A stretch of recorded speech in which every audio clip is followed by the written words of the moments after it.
തരിച്ചു കിടക്കുന്ന കൃഷിയിടങ്ങളെ കൃഷിക്ക് അനുയോജ്യമാക്കുക എന്നൊരു ഉദ്ദേശത്തോടു കൂടി ഈ കിടക്കുന്ന ഏകദേശം 1 ഏക്കറോളം വരുന്ന കൃഷിയിടം ഞാൻ പാട്ടത്തിനെടുക്കുകയും അത് കൃഷിക്ക് അനുയോജ്യമാക്കി.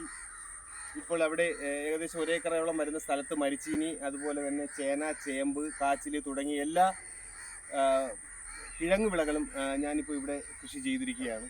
അപ്പോൾ ഇങ്ങനെ ഒരു ഉദ്ദേശത്തോടു കൂടി ഞാൻ മുന്നോട്ട് വന്നപ്പോൾ നമ്മുടെ മടവൂർ ഗ്രാമപഞ്ചായത്തിൻ്റെ കൃഷിഭവൻ എനിക്ക് വേണ്ട എല്ലാ സപ്പോർട്ടുകളും അവർ നൽകുകയും അവരുടെ നിർദ്ദേശം, നമ്മുടെ മടവൂർ ഗ്രാമപഞ്ചായത്തിൻ്റെ ബഹുമാനപ്പെട്ട നമ്മുടെ കൃഷി ഓഫീസർ ആശാ ബി നായർ മാഡത്തിൻ്റെ നിർദ്ദേശം അനുസരിച്ചാണ് ഈ 1 ഏക്കറോളം വരുന്ന കൃഷിയിടം ഞാനിപ്പോൾ കൃഷി ചെയ്തിരിക്കുന്നത്.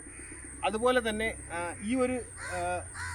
എൻ്റെ ഈ ഒരു ദൗത്യം നമ്മുടെ മടവൂർ ഗ്രാമപഞ്ചായത്ത് നമ്മുടെ പഞ്ചായത്തിൻ്റെ ജനകീയാസൂത്രണ പദ്ധതിയിൽ ഉൾപ്പെടുത്തി അവർ സോളാർ ഫെൻസിങ്ങിന് വേണ്ടിയിട്ട് ജനകീയാസൂത്രണ പദ്ധതിയിൽ ഉൾപ്പെടുത്തി അതിന് വേണ്ടിയിട്ടുള്ള ഒരു സബ്സിഡി സോളാർ ഫെൻസിങ്ങിന് നൽകുകയും, അപ്പോൾ ഇവിടെ ഞാൻ പന്നി ശല്യത്തിനെ പ്രതിരോധിക്കുന്നതിന് വേണ്ടിയിട്ട് സോളാർ വേലിയും ചെയ്തിരിക്കുകയാണ്.